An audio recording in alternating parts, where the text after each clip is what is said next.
Sometimes when you make a box using Makercase, you don't necessarily want all 6 sides. You might want to actually make a tray that has an open top. To do that, you need to go through the box video to understand how Makercase website works, and make sure your box is the size that you need, and again, generate your laser cutter plans and download those. In Illustrator, we do the same thing as we did in that last video, where we go File, Place, we never File, Open, and choose the file that we need. And we need to place this in the top left where we want it. And you can see here, these are the parts of my box that I want to actually turn into a tray. So if I click on that, I'm going to right click and ungroup. And the first thing I'm going to do is choose one of these top pieces. Now the top and bottom pieces are always the same in regards to tabs. So doesn't matter which one I choose one and delete it,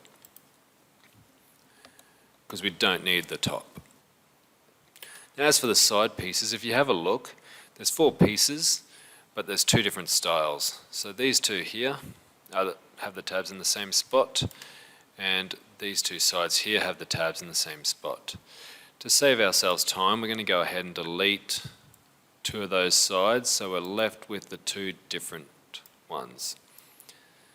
So that way we only have to do the operation once. Once we've got it set, we can just copy these to duplicate them to get our additional sides. So the tray I want to make is going to have tabs on the bottom to attach to the base of the tray, but the top of it I want to be nice and smooth, so I don't have all these little cutouts here.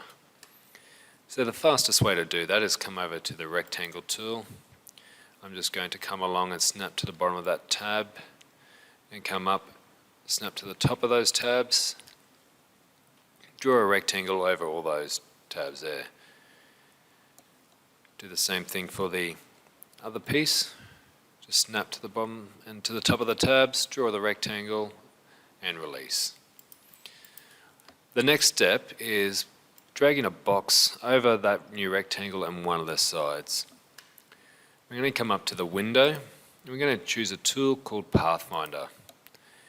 And in Pathfinder, we've got lots of different options. The one we want to choose for this action is to unite. So if I click unite on that right side there, you'll notice that it joins it together as one, and now I have a flat top for my tray. Let me go ahead and do that to the other side now. Going to unite those. And now I have the 2 sides that will go on my box and not have tabs at the top and fit perfectly.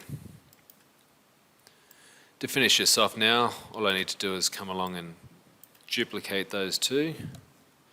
So I've got my total of 4 sides. I can go along and add any additional features if I want anything engraved or any additional holes, etc. Change my line thickness to the right color and thickness.